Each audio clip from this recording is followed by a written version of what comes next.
Comment poser une hotte en îlot, niveau de difficulté 3 marteaux. Indispensable au confort de la cuisine et élément décoratif à part entière, une hotte aspirante en îlot demande une mise en œuvre soignée. Respect des normes de sécurité, qualité des fixations au plafond ou du raccordement du système d'extraction, chaque point doit être réalisé dans les règles de l'art. Vous aurez besoin d'une hotte aspirante, d'adhésifs de masquage, d'une gaine extensible en aluminium compacté, d'un collier de serrage, de fixation adaptée à la nature du support. Munissez-vous d'un mètre, d'un crayon, d'un fil à plomb, d'une clé à laine, d'une visseuse, d'un escabeau et d'un tournevis.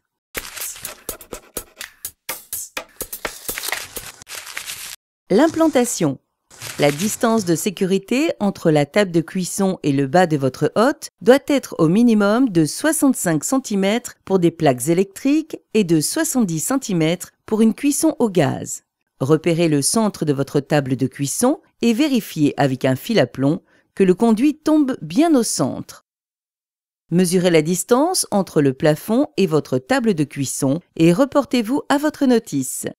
Selon la hauteur disponible pour déployer le corps de la hotte, le montage peut être légèrement différent. L'extraction.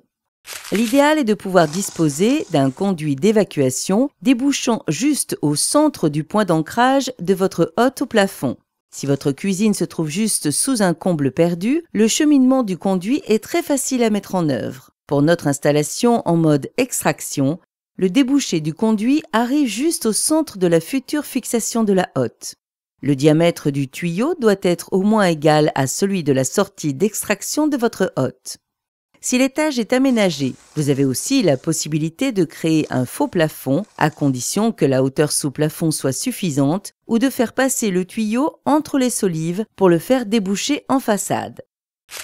À défaut, choisissez un modèle de hotte capable de fonctionner en mode recyclage avec filtre à charbon actif et évacuation latérale.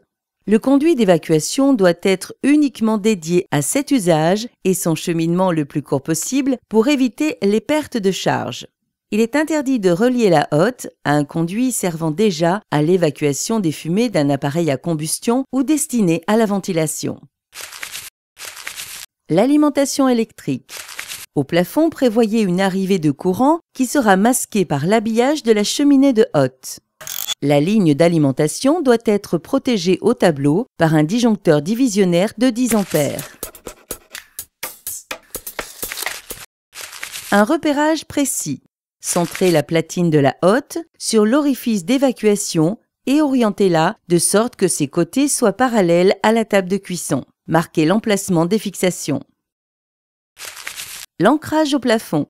Les plaques de plâtre d'un plafond suspendu sont trop fragiles pour supporter la charge. Dans ce cas, vous devez prévoir une ossature de renfort, solidaire des solives qui supportent les suspentes du plafond d'origine. Prémontage.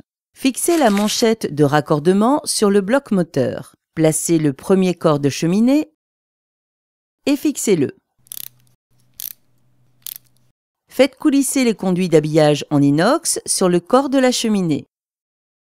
Placez provisoirement le verre bombé sur la partie basse de la hotte. Fixez et raccordez. Fixez le deuxième corps de cheminée au plafond. Faites descendre la gaine d'évacuation et le câble électrique. Relevez l'habillage télescopique afin de solidariser la gaine sur la manchette avec un collier de serrage, puis raccordez l'alimentation. Présentez la hotte et insérez-la dans le corps fixé au plafond et fixez selon la hauteur définie. L'habillage télescopique. Faites coulisser la tôle inox pour la fixer sur le corps supérieur de la cheminée avec les vis fournies. Faites de même pour la partie basse. Le bas de la hotte. Fixez maintenant le verre bombé avec les vis fournies. La mise en route.